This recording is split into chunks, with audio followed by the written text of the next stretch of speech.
Blackhawks fans, welcome to a brand new edition of the Four Feathers podcast. I am on loose, joining you here this evening on a solo mission. Unfortunately, Mr. Marchese's a little bit under the weather, and we had to talk some Blackhawks hockey on the eve of the NHL trade deadline on this Thursday. So I am here doing some solo duty. So if you're joining in, if you're just tuning in just now, jump in the comment section, talk along with me throughout the course of this show. We got a lot to discuss. So we're going to get into it and talk plenty about the trades that have occurred and talk about some of these past games, the last four now coming out of the Olympic break.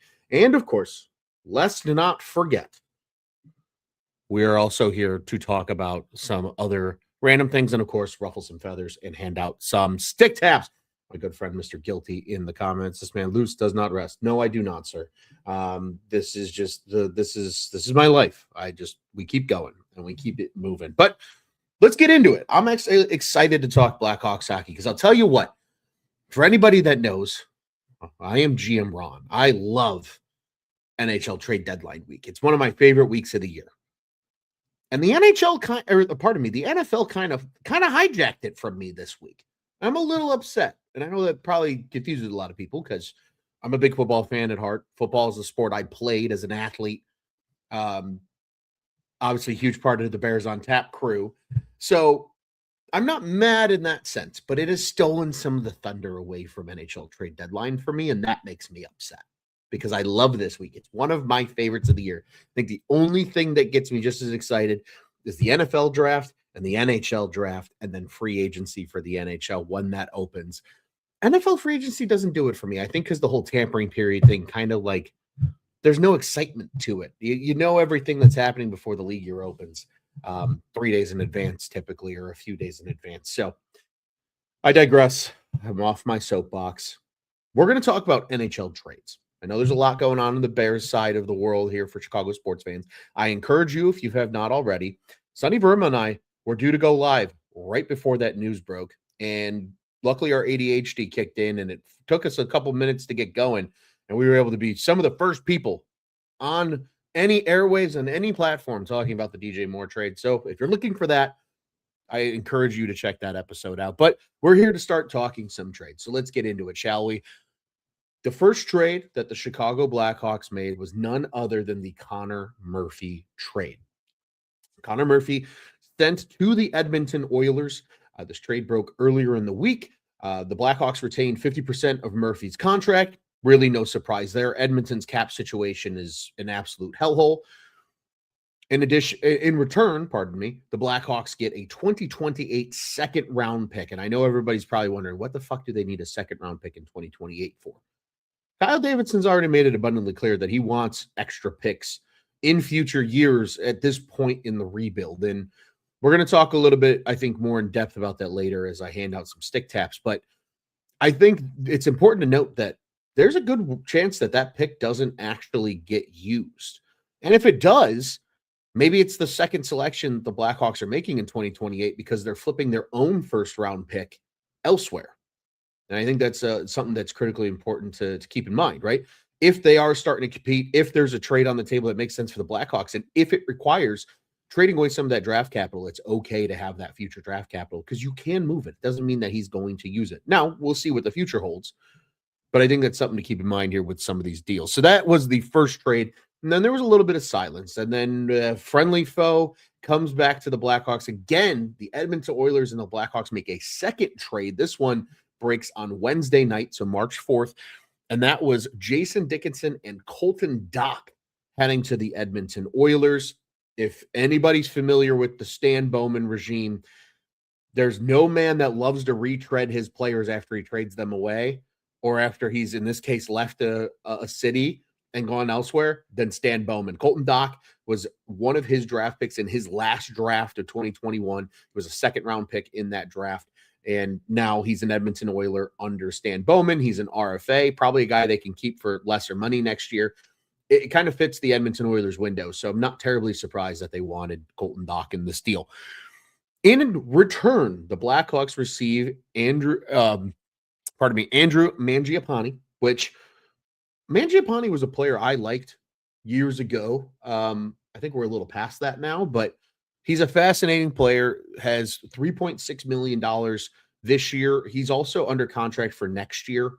Don't get it twisted. If he doesn't produce, especially with the number of young guys that are going to be integrated into this lineup come next season, there's zero zero doubt in my mind that they'll happily give him the Andreas Athanasiou treatment. And for anybody that might not recall what that was, he didn't produce and they sent him to the AHL and they said, your cap dollars are helping us no matter where you're playing.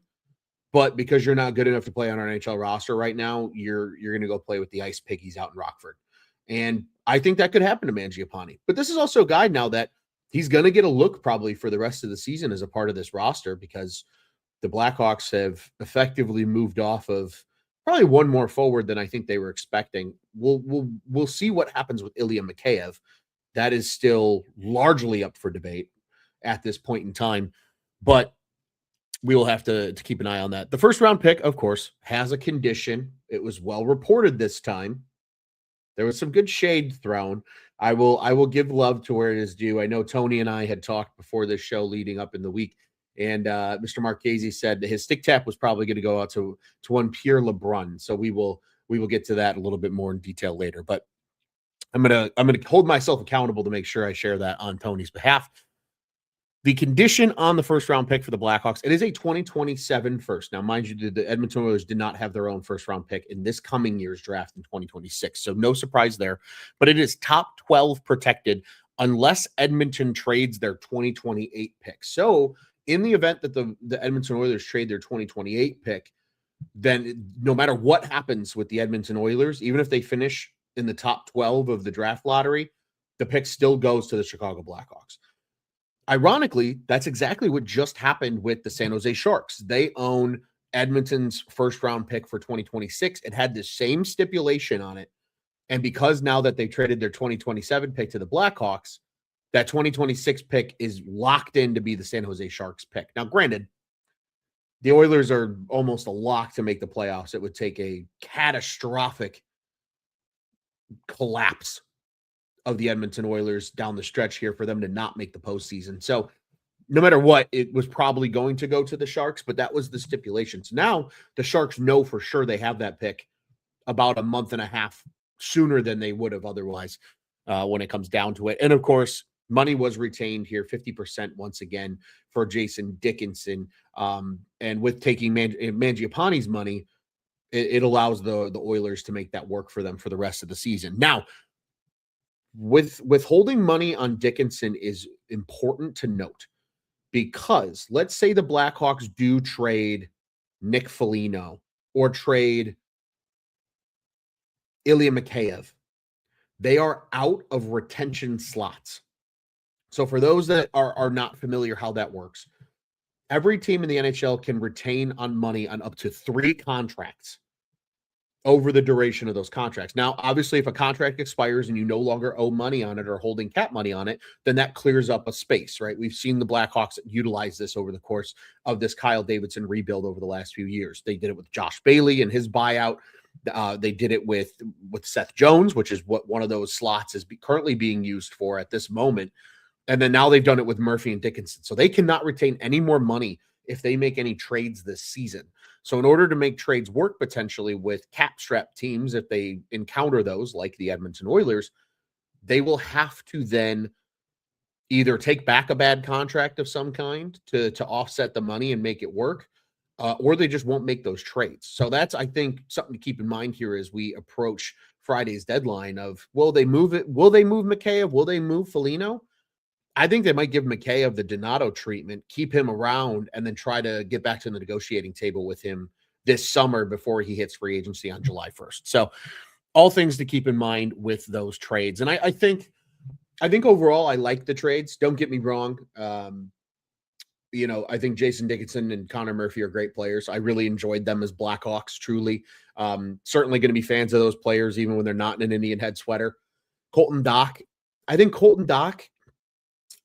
think he's a great example of a player that is still not quite come into his own yet, but the Blackhawks, I think like Landon Slaggert maybe a little bit more in that role. We've seen Slaggert play a lot more coming out of the Olympic break, and we've seen Colton Dach get some healthy scratches.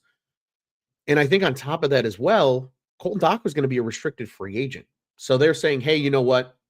We're going to move on from Colton because, we have players like him in the system. I think AJ Spelliscy is a similar type player with arguably maybe a little bit more offensive upside than Colton Dach. So they have names, John Mustard is another name to keep in mind that I think could be that type of player. And hell, even Sasha Boisvert, who we've now learned is going to turn pro. And again, we'll get to that a little bit later as well.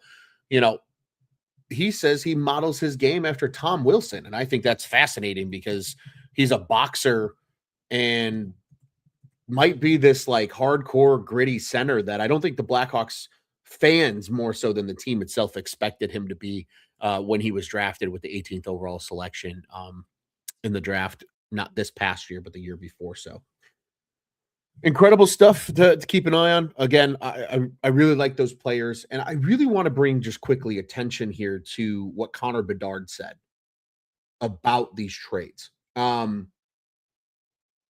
It is, I think, a good state of mind as a player on this team to be in is where he's at.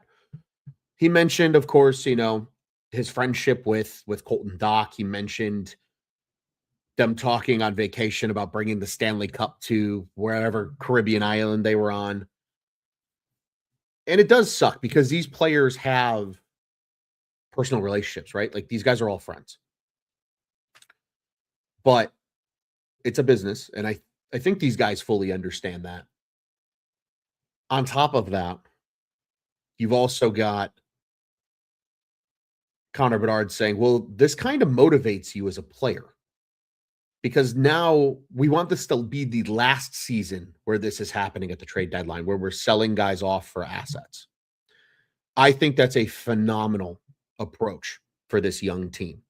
If I'm the Chicago Blackhawks, I players and even coaches, if I'm Blashill, if I'm that entire coaching staff, this is the last year in your mind that we're watching guys depart at the trade deadline because we're not in a position to win games.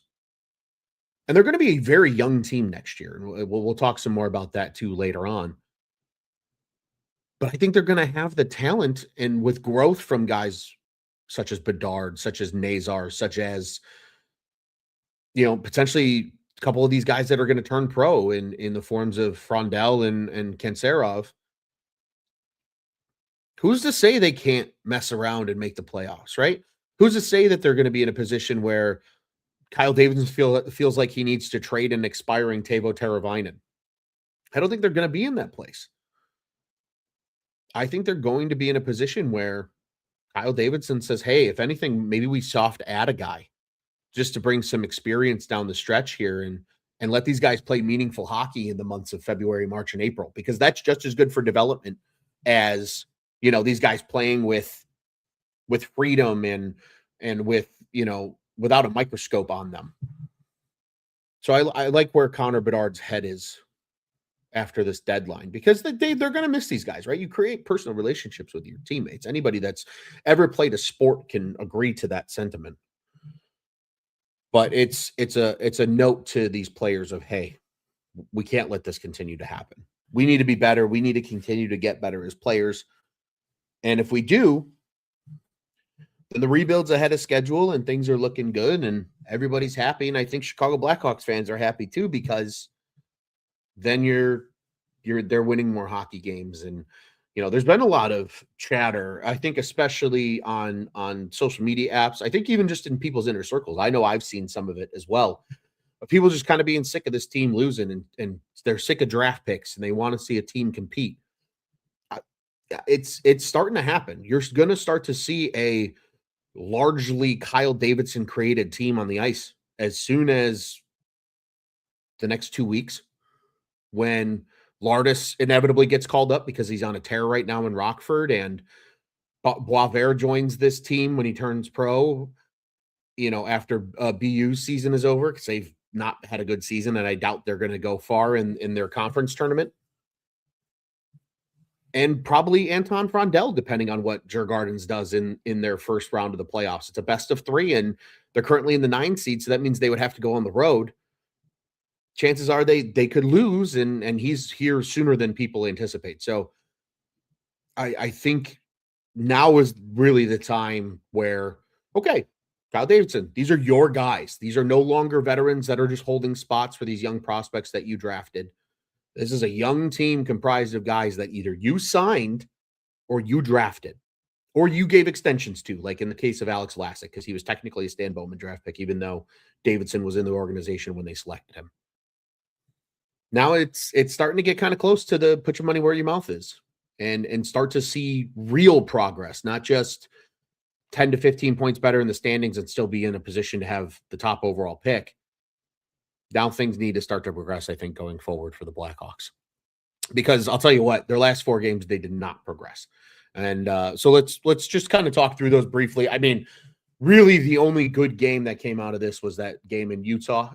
Fortunately for me, it was the game I got to catch the most of coming out of this break, having to readjust my schedule to get used to Blackhawks hockey being back on after the Olympics. And Arvid Soderblom, first career shutout, 2 goals from Teuvo Teravainen, Nick Foligno scoring his 250th career goal, and then a really nice just effort goal by Landon Slaggert. And a great effort play by Landon Slaggert to help set up Nick Foligno for his 250th goal. What a game. I think what was also encouraging about that game, both Levchinov and Alex Vlasic looked phenomenal. And that is incredibly encouraging because not so much Vlasic. I think people know what Vlasic can be. But now that Murphy's gone, now that, Dickinson's gone, he's got a lot more responsibility on his plate now as the longest tenured Blackhawk, which feels ridiculous to say. That was an important game, I think, for Alex Vlasic as a young player in this league. And again, everybody wants to see growth out of Levchinov, so encouraging stuff there. But the Colorado game, yes, they pissed away a 1-0 lead. Colorado scored 3 of their goals in 20 minutes and 8 seconds of actual game time right before the end of the second period, and of course the 2 in the third to ultimately take the game 3-1. But a sick Bedard goal in that game. Encouraging signs nonetheless. Kind of how the Nashville game felt too. Bedard scored, Bertuzzi scored. Bedard's been racking up points. He had 2 more assists against Winnipeg. He looks healthy, right? I think that's really one of the few things I cared about this team coming out of the Olympic break. Does Connor Bedard look healthy and look like his normal self? He does. But pissing away in the third period with 3 goals for Nashville sucks. And then doing the same against Winnipeg, a 2-1 lead late. They tie it late, they being Winnipeg, and then Winnipeg wins it in overtime. All things that suck to see. And this team needs to learn how to finish these games. And I think that's a big storyline in that locker room for the rest of the season is, hey, if we have a lead, no matter who the opponent is, we need to shut it down. And there was a fascinating stat. I forget who it was from. It might have been from Scott Powers. That this team, when they score 3 or more goals, is 9-1 or something like that this season. But when they score 2 or less, and I think maybe it's over the last 25 games, but when they score less than 2, they're like 4-10-1. They got to start putting pucks in the back of the net. And Connor Bedard being healthy is going to help with that. But you need to start seeing it from some other guys. I think that's why Nick Lardis coming up at some point here is going to be important. I think Oliver Moore returning to center now that Dickinson's gone is important. I don't think he plays as well on the wing. And some guys are like that. I feel the same way about Moore that I do about Connor Bedard. Brian Green, right, had a really nice goal as well against Winnipeg. These guys are going to have to start to step up here if this team's going to win some games down the stretch. And I know they're probably silver lining wins at this point in the season, but again, they are just as important for development as, your skills camps and things like that for these guys when they work in the off season. If you're winning hockey games and you're applying these practice habits to game time, that's going to help your development when it's all said and done for this young team. So again, just we're at the point in the season, especially with the trade deadline right now, where these last 4 games largely sucked outside of the Utah game. There's some good games coming up that the Hawks should win. one being against Vancouver this coming Friday at the United Center. And I say this coming Friday, tomorrow when I'm recording this. It'll be something to keep an eye on, and hopefully they can put up about 4 or 5 goals on a pretty bad Vancouver team who is expected to sell Connor Garland. They've listened on Brock Besser. I mean, that's probably a team in the off season that you might see torn down to the studs a little bit outside of maybe 1 or 2 names. Obviously, Quinn Hughes is already gone. I think that list is just going to continue to get bigger for the Chicago Blackhawks, for the Vancouver Canucks, pardon me, when it's all said and done. And they continue to rip it down, in position to get the first overall pick and possibly land a Gavin McKenna or an Ivan Stornberg or Ivar Stenberg, all going to be important for a bad team like the Canucks, who probably will be bad for a while, which there's a little bit of a sicko in me of remembering those rivalries from the 2010s that I'm really okay with seeing them suck for a while. And I might relish in it a little bit because I don't like the Canucks, and I never have, and I never will. Don't like Vancouver at all. Neither here nor there. Let's keep this thing moving. Let's focus on player development, player growth, guys that we're going to see arrive on this team soon, right? We mentioned Nick Lardis. Not going to go too deep into that. We've already gotten a taste of what he is as a player. I'm hoping when he returns, though, and comes back up to this team for the remainder of the season, that he took some of the things he learned in his first stint, applied them in Rockford, and now brings that back more refined than it was before, right? We saw Wyatt Kaiser do that a season ago and really grew as a player, and we've seen how important he's been. It looks like we're going to see him back as well come Friday, which is spectacular. I think Ethan Del Mastro has done a fine job as well. We're going to really see a lot of these young guys and what they can do when it's all said and done. But let's talk about another defenseman, not Ethan Del Mastro, not Artem Levshinov, not even Sam Renzel, but Kevin Korchinski. I am not sure what's going on. It's in my notes here as the curious case of Kevin Korchinski, because when he was called up during the Olympic break, when teams could start practicing again as of whatever the date was, I believe it was February 17th, he and Sam Renzel were both recalled to the team. And it was, okay, we're going to get to see what both of these kids can do for the rest of the season. And then Korchinski really hasn't played. He was a healthy scratch against Nashville because Sam Renzel played and Connor Murphy was still on the team, and so was Grzelcyk, and everybody else was largely still the same, right? Levshinov played, of course. Then they played him against Colorado because Sam Renzel's sick. They have no other option, right? Only plays 8 minutes and 28 seconds of ice time. So they essentially play with 5 defensemen in that game. Then the Utah game comes around. Oh, well, you're up 4-0. You're going to give him some ice time, right? Yeah. 10 minutes and 27 seconds of ice time for Kevin Korchinski in that one. And then you scratch him again because you recall Ethan Del Mastro ahead of the game in Winnipeg on Tuesday night, and he doesn't even play. Renzel's back, and they played Del Mastro next to him instead of playing Kevin Korchinski. And then on Thursday, today, as I'm recording this, about 7 hours ago at this point, Kevin Korchinski gets sent back to Rockford. I don't know what is happening with Kevin Korchinski, because unlike Sam Renzel, unlike an Ethan Del Mastro, these guys that I think are, feel like they're clearly part of the future, you have to make a pretty significant decision on Kevin Korchinski sooner than later. And I'm not saying like, oh, you have to move on from the kid. But starting next season, he has no more options to go back to Rockford. He has to clear waivers. And there is not a chance in hell that a 22-year-old defenseman with the upside that Korchinski has as a former 7th overall draft pick is going to make it through waivers and stay in your organization.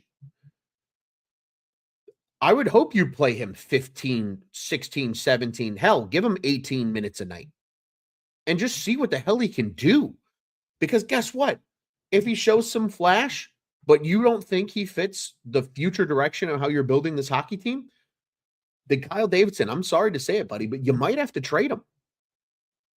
and recoup. I think you're going to recoup a fair amount of value for Korchinski. I think you could get a really nice young player from another team, especially if it's a team that really likes what Kevin Korchinski brings to the table.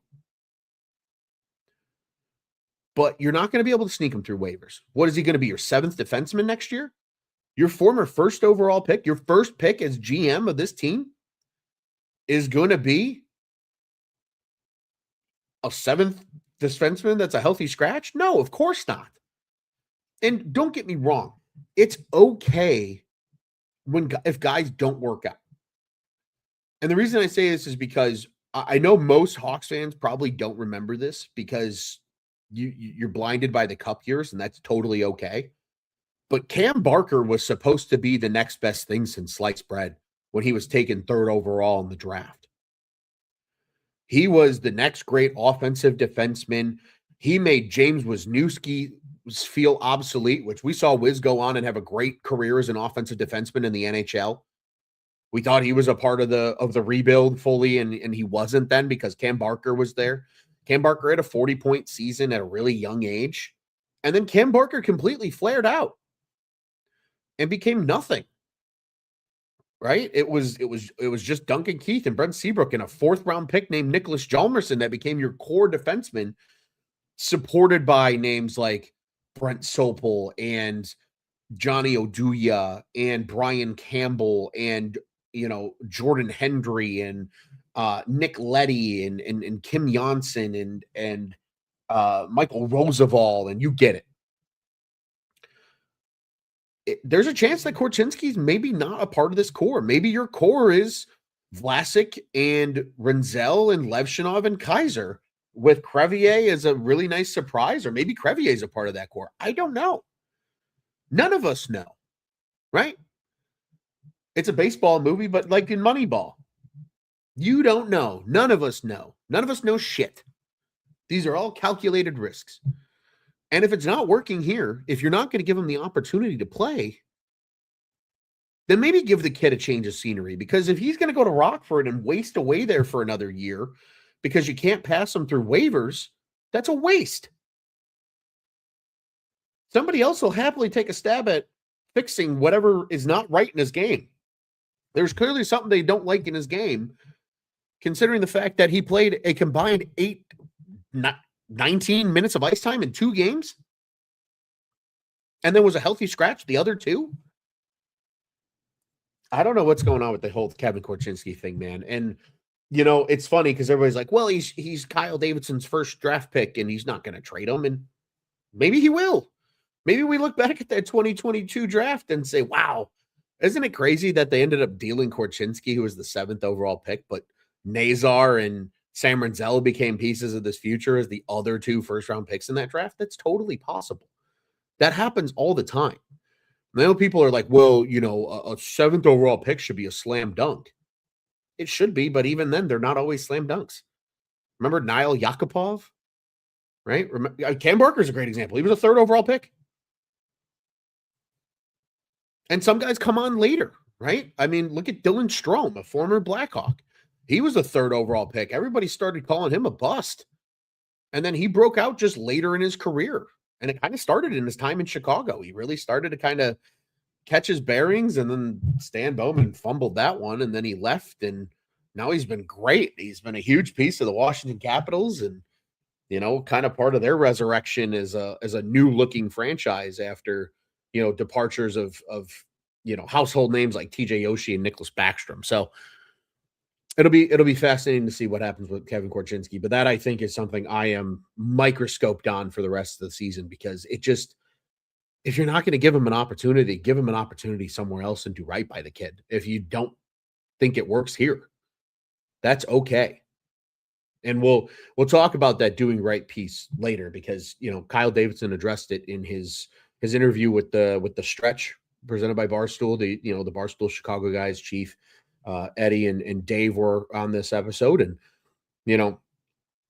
they asked him kind of about what happens when you trade guys and they move on. And I think Kyle Davidson's answer was great. He said, you root for these guys. You still want them to do well elsewhere because you get to know them as people. And that's why, like, when teams deal guys in good faith and people get upset, I think that's incredibly stupid. Like, if you were running a team and you became super close to somebody and you had to fire him, wouldn't you feel bad? Of course you would. So why are we taking away the human element of sports, right? He wants these guys to do good. And sometimes seeing these guys do good means they have to go somewhere else and get a change of scenery, and that's okay.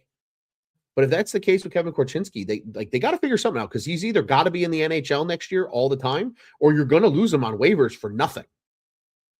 So there needs to be a decision made on Kevin Korchinski's future. But he's back down to Rockford, so we'll see what happens over the course of the rest of the season, and if he shows anywhere. Because as of right now, it's Ethan Del Mastro's taking his spot on the roster, and they like what Del Mastro brings, and it's going to be a really young group the rest of the way. It's Grzelcyk, it's Rinzel, it's Kaiser, it's Levshinov, it's Crevier, and it's Vlasic, and it's, again, Del Mastro looks like your seventh guy. And maybe they're saying, hey, we're not just going to keep Korchinski up as a seventh guy and not have him play. We'd rather him go down to Rockford and play 20-something minutes a night. Fair, fine, but still, is he going to get a fair shake in the NHL this season? So I digress. Let's talk a little bit more about Sasha Boisvert turning pro, because I think this is a fascinating thing that has popped up on the radar of Blackhawks fans, because it wasn't certain. There were rumblings. I don't know if people recall, but there were rumblings of he was pretty set on, I'm turning pro after my second year of college. And people were assuming that would be a second year of college where he improved and his stats were far better than they were in his freshman year of college at the University of North Dakota, where he was very respectable, 32 points, 38 games. This year, I think he's only suited up for 21 games. I think he's got about 14 points in 21 games. Now, there's kind of a stench at BU in general this year. I don't know what the hell happened to Boston University, but it has not gone well for Boisvert or anybody else on that team this year. And I've seen some jokes about, Tony himself joked and said, get him away just from BU at this point. And then there's a lot of people, a good friend of ours, the prospect Don, Blackhawks Cowboy, who's a part of our network here at OnTap Sportsnet. A few of these guys have said, I think Boisvert's game translates better to the pro game than it does the college game. And I can see that, right? He's a big center. He uses his body. Dare I say, he almost gives me Artem Anisimov vibes in the sense of like how he's built. And, I think he's got a little bit better wheels than Anisimov did, and maybe a little bit more of a scoring touch potentially than Anisimov. But I think if Boisvert comes up and is kind of a tough, rugged forward, which, let's be honest, that's something the Blackhawks really don't have a lot of on the current roster, not named pretty much Ryan Donato or Tyler Bertuzzi, I think that's a welcome thing to add to this roster, right? I think AJ Spellacy is going to be that type of player as well. You need that grit. We've seen it time and time again. The best playoff teams have guys that can get in your face, and yeah, they're scorers, but they're gritty and they can hit and they can kill penalties and win faceoffs. And maybe Boisvert becomes that guy. Maybe Boisvert can become a really good third center. And maybe Oliver Moore becomes a better second center than Nazar. Nazar becomes a winger. You never know. Never know how this shit shakes out.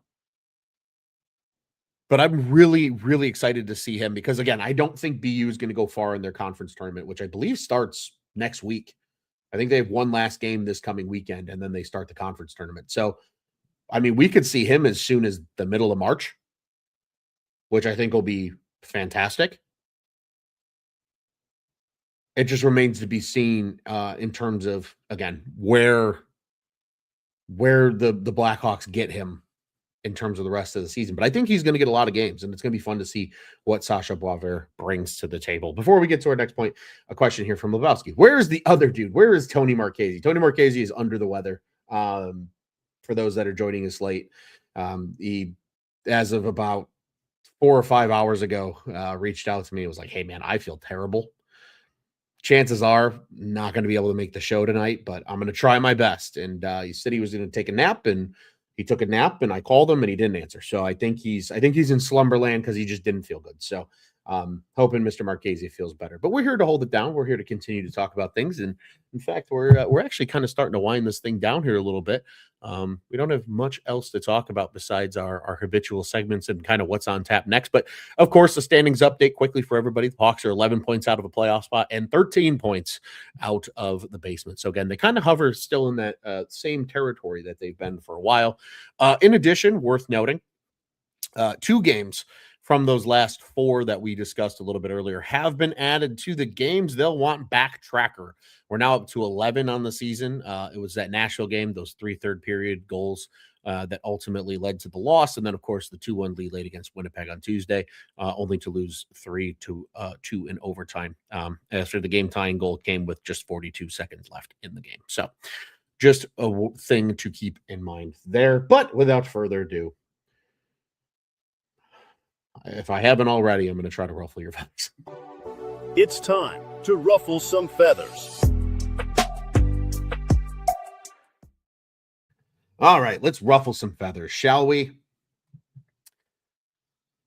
There was a very infamous, I'll call it, graphic that was shared on CHSN on Sunday. This was during the Utah Blackhawks broadcast on CHSN. Pat Boyle was joined by Frank Saravalli in studio as a guest co-host. I think a lot of just the habitual studio hosts have been kind of getting their way back. We've heard Tony Granato on television with Rick Ball right now. I think Panger's still getting back from being over, being just doing, national coverage and things like that. And so he was projecting the team and what it will look like next season. And the first line was still the same: Andrei Burakovsky, Ryan Green, Connor Bedard. The second line was Frank Nazar, Anton Frondel, and Roman Kantsarov. Third line was Oliver Moore, Nick Lardis, and I believe it was Tyler Bertuzzi or Teuvo Teravainen. And then your fourth line was Bertuzzi, Donato, and question mark at center, because they really don't know who their fourth line center is going to be. Maybe it's Sasha Boisvert, right? A name we've already talked about here a little bit. And it kind of pissed off a lot of fans, because everybody's like, well, why aren't they trading, for people, or why aren't they signing free agents? Well, first off, the free agency class is not great this year. You're not going to find a lot of talent that's worth the price tag that they're going to try to command. And there's a lot of guys that don't fit the Blackhawks timeline. It's a very old free agency class. A lot of guys in their 30s, probably signing 1 or 2 year deals. Maybe you get a couple guys that'll sign a 3 or a 4 year deal because they're in their early 30s, but it's not a young free agency class in terms of unrestricted guys. There's some fascinating restricted free agent names, and it would be cool to see the Blackhawks kicking tires on some of those names. I know Jason Robertson's the most notable and the one that is probably the most spoken about. But I hate to say it, Frank is not wrong here at all about his predictions, because at some point, these young guys that you invested a ton of capital in, right? Kantsarov was a second-round pick. Frondel is your first-round pick from a year ago. Now, other players that are on the roster, Bedard and Nazar, who aren't going to get a full 82 this year because of their respective injuries, you got to see what they can do. And you got to give spots to them in order to see what they can do and start to shuffle through and figure out what's next. Donato's the only guy of those veterans that's here for a prolonged period of time, because this is the first year of his 4-year deal. Bertuzzi's got 2 years left after this one. Teuvo's entering his last year of his deal after this one.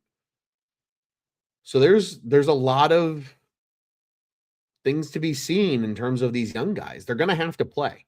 Now, granted, if these young guys are as good as the Blackhawks hope they are, they should be a better hockey team next year. If Anton Frondel's as good as we think he is, he should be a good player. Same thing with Roman Kantsarov. Same thing with Connor Bedard and Frank Nazar, right? These guys should all take another step in their at least in Bedard and Nazar's case, in their next seasons. I think we're gonna see a lot of that, and the blue line is gonna be the same way, right? It's a young blue line. Spencer Knight's a young goalie. It's gonna be a young team, but I think that young team is gonna they're gonna be fun. And again, you got to give them the opportunity. Now, granted, if they exceed your expectations and some guys really take that step forward, then maybe Kyle Davidson feels comfortable moving a future first-round pick and a guy or two that he doesn't think are going to work out in their organization or that he feels okay parting with to go get that notable asset to bring in. But it's probably going to have to come through trade because with the cap rising the way it has, free agency's kind of dying. And it kind of sucks. I miss it. I miss when free agency was just an absolute shit show. Now it's kind of, oh, okay, that's a nice little signing. That's an okay little signing. And that's about it. It's kind of underwhelming now, which is boring because stars aren't hitting the market. Their teams can re-sign them. Now, again, water's going to eventually find its level at some point in the future of this CBA.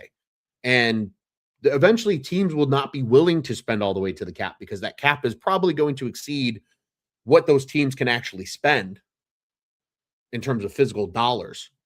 And when that time comes, we've already heard from Danny Wirtz saying, yeah, we fully plan on being a team that spends all the way to the cap because we can, which is encouraging. And I think that's when you'll see the Blackhawks really be able to do that kind of stuff. But right now it's kind of hard and you need to be able to establish the base. So again, I know how Lebowski feels here. Saravelli sucks. He should not be on television. I agree. I think he's an okay insider, but he should not be on TV. And he says he was wrong on Sam Rinzel. He said Rinzel would not see a minute in the AHL. Yeah, and I mean Sam Rinzel's developed and become a really fascinating hockey player and a really fun hockey player to watch at that. But I think in terms of what this team looks like next year, he's not wrong. And I know that's what a lot of people don't want to hear. But they're going to be young. They're not going to be adding any sexy names from outside the organization. If they're adding sexy names, it's guys that are already in the organization. These prospects that need to get an opportunity and a look. Don't forget, Roman Cancero is having one of the greatest KHL seasons for a player under the age of 21 ever in the league. And that's a good league. That's probably not even probably. That is the second best league in the world behind the NHL. He's putting up points that rival Ilya Kovalchuk and Kirill Kaprizov and some of those guys. If that's the case, it's hard not to get excited. I know he's small, but he's a scorer, man, and that's what he knows how to do best. And it'll be really fun to see some of those young guys next year. But probably not going to see a lot of sexy names, and I know that upsets a lot of people, unfortunately. Let's try to turn this around a little bit. Let's be a little more positive here. Time to give out some stick taps. Stick taps from me are going to go to Kyle Davidson. Now, I'm going to bookmark a little bit of this because I know Tony wanted to play devil's advocate here, and this was going to be a real good back and forth debate. And unfortunately, him being under the weather has now prevented that, at least on this episode. But I'm sure we're gonna return to it next show. So I'm going to encourage everybody to keep that in mind. But I'm going to give out a stick tap to Kyle Davidson, and it's for his interview. And it's not so necessarily the context of what he said. I think everything he said makes sense. Like they're rebuilding. You have to figure out who can do what. It's not a magical wand. You're not entirely sure immediately. There's growth that needs to occur, development, and they've invested a lot in the development infrastructure of the Blackhawks, which I think is also critically important to note. But it was fun just seeing him be a normal dude and almost humanizing the position of being a general manager. I think that's what I enjoyed most about his interview and why he's getting a stick tap from me, because he's just like everybody else. He just happens to have an insane job as general manager of the Chicago Blackhawks, which are a team that absolutely needed to be torn down to the studs at the time that it was, because Stan Bowman wrecked the Lamborghini he was handed as GM when he really shouldn't have become the GM, because Dale Talon was doing fine, but got fired because of all the crap that happened with the restricted free agents and the tendering not getting done correctly. I think it was a great interview. And if you haven't listened to it, I highly recommend it. I know there's some people out there that are anti-Barstool or whatever, but it's just the Barstool Chicago guys, and it's a really informative interview. I highly recommend everybody listens to it. Again, and I think it just gives good insight. He was a little more honest, I think, than your traditional political answers, which is another reason for some of the stick taps. And it was just, again, it was a really fascinating interview to listen to. So I enjoyed listening to it. I think everybody else will as well. So that's my stick tap, goes to Kyle Davidson. And I think he got great value on the trades. You got a future second out of Connor Murphy. You got a future first out of Jason Dickinson and Colton Dach.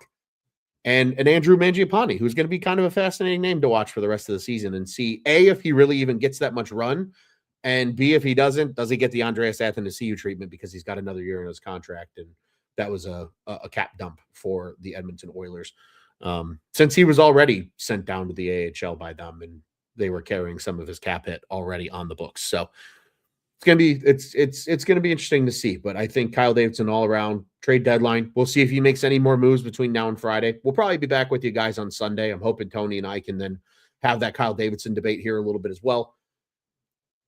And maybe there's more trades to discuss. We'll have to wait and see, but the deadline comes up tomorrow afternoon. I believe it's 4 o'clock Eastern, so 3 o'clock Central Time will be the deadline. Of course, remember, because that's just when you have to be in the queue for the trade calls with the league office.